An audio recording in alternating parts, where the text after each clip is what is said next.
Hi there, you're welcome to day one of the 100 Days of Consistency Challenge. Drum rolls.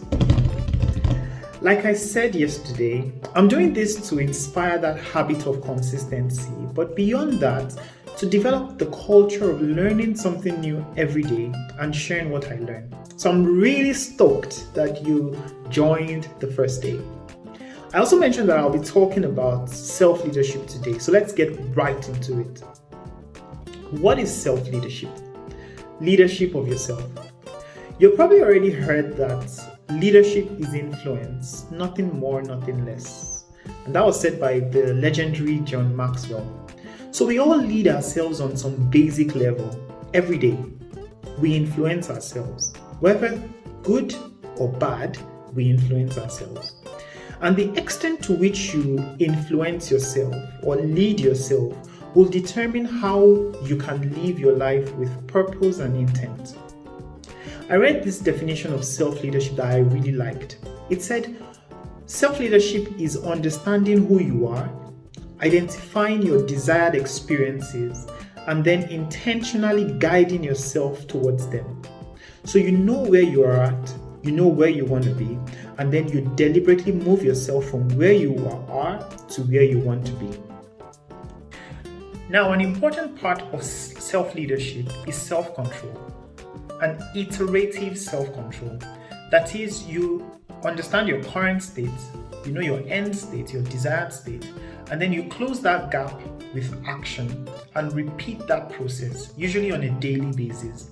That's really what self-leadership is about. Now, there's a distinction I like to make. There is self-management and self-leadership. Now, I'm sure you're probably guessing what could be the difference between self-management and self-leadership. Have you heard the difference between management and leadership? Maybe we start there. If you've heard that before, then you can almost imagine what I'm trying to say. In self-management, you are internally, of course, motivating yourself to execute some tasks, to manage your time, to be productive, etc. For self-leadership, however, you are doing the same thing you're doing in self-management, but now you have direct influence on what you're doing. So you choose what you want to do. You understand your values, which is a very critical part of self-leadership. You understand your values and you choose what you want to do, then you manage yourself to do it. So you can say self-management is a subset of self-leadership. Now that's a very important distinction to make. So how do you really understand how to begin to lead yourself? What does self-leadership entail? The first thing it entails is self-awareness. You have to be aware of who you really are. It's a sort of mindfulness that is focused or directed at your own self. You understand your current reality. And there are, I like to say, 4 ways. I actually read this, that there are 4 components of self-awareness.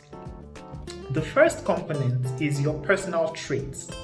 Now, so your personality traits, they describe your characteristic thoughts or feelings or actions. Those things you will naturally do in certain circumstances. So part of being self-aware is understanding your personality traits. It's very important. The second thing is your values. What are those things you believe in? What do you hold dear to yourself?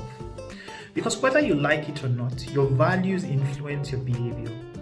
So you have to be aware of those things that you will not trade for anything and be very clear on them. The third thing to be self-aware is understanding your personal strengths and weaknesses. Now, strengths refers to those abilities you have that help you solve life's challenges. Those things you know how to do to win. They are strengths.